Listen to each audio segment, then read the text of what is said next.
Tiene la palabra el diputado Luciano Laspina.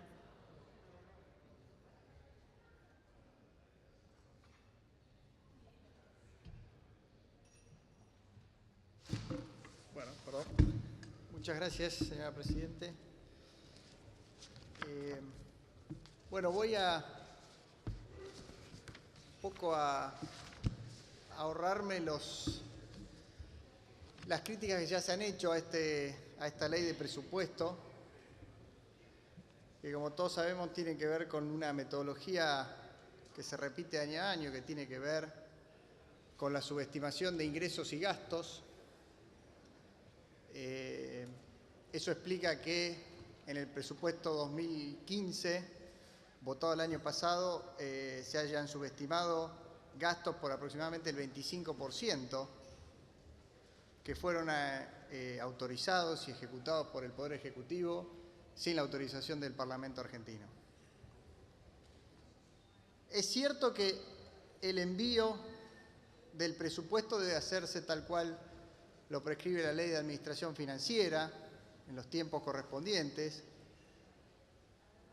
No es cierto que tengamos que tener un tratamiento urgente y exprés para este presupuesto, lo cual seguramente va a obligar al próximo presidente, al próximo gobierno y también a la nueva composición del próximo Parlamento a volver a tratar una enmienda o una corrección a esta ley que se ajuste a los lineamientos generales de gobierno de la próxima administración.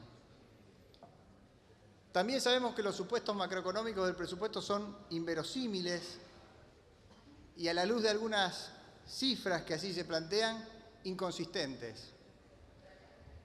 La inflación del año 2015, según el presupuesto oficial, se estima en 13,2%, cuando sabemos que la inflación real no va a bajar del 25%, y la inflación de 2016 alrededor del 10%.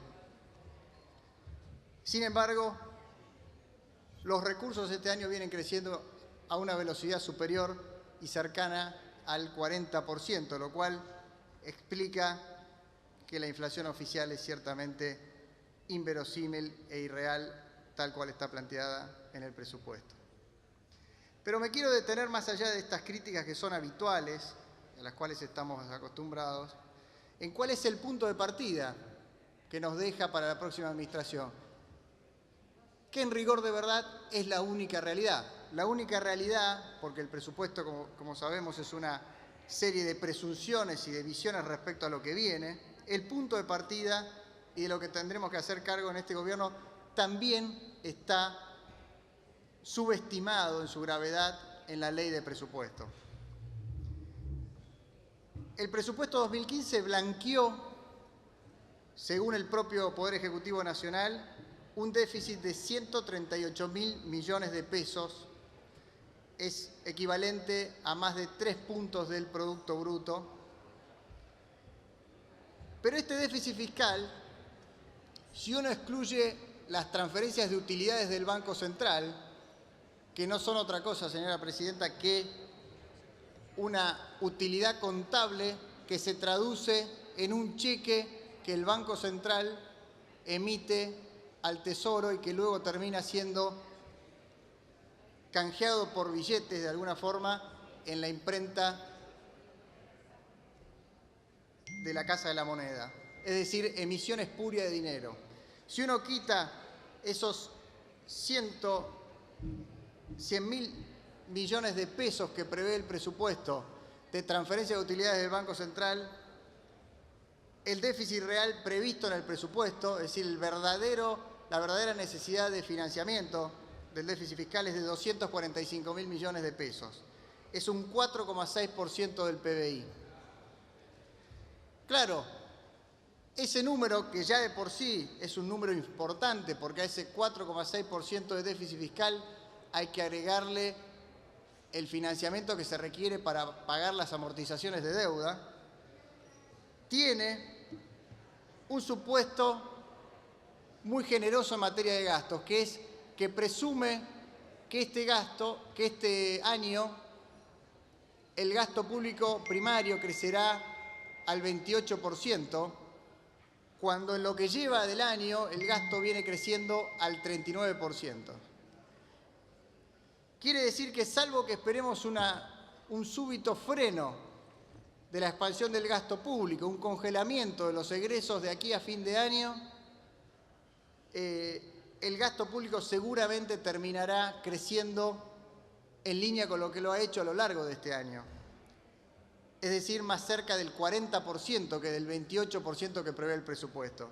En ese escenario, el déficit fiscal a fin de año, me animo a arriesgar, va a estar por encima de los 300.000 millones de pesos, excluyendo las utilidades del Banco Central. Es decir, 6 puntos del PBI, lo que equivalen a unos 34.000 millones de dólares al tipo de cambio oficial.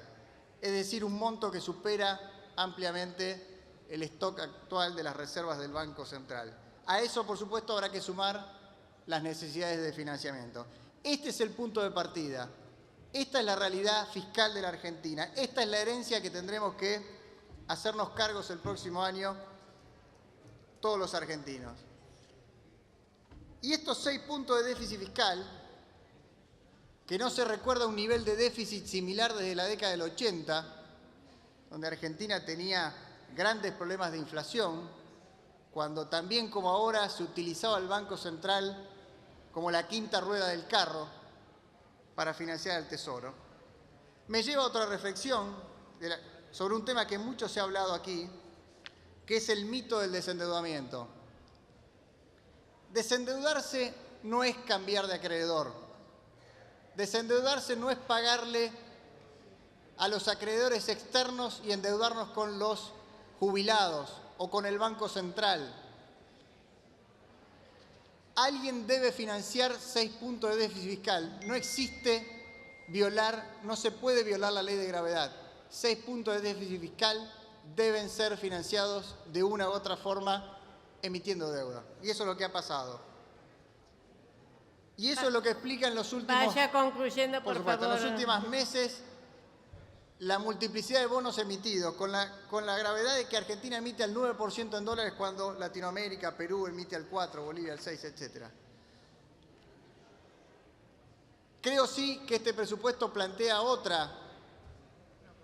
otra señal preocupante, que es que Argentina no ahorró en épocas de vacas gordas, no ahorró cuando los precios internacionales eran los mejores de la historia. Gracias, diputado. Y nos encontramos con una situación ahora de debilidad que deberemos afrontar el próximo año. Gracias, este diputado. es el estado de la nación, de esto nos tendremos que hacer cargo el próximo año. Gracias, diputado. Tiene la palabra el diputado.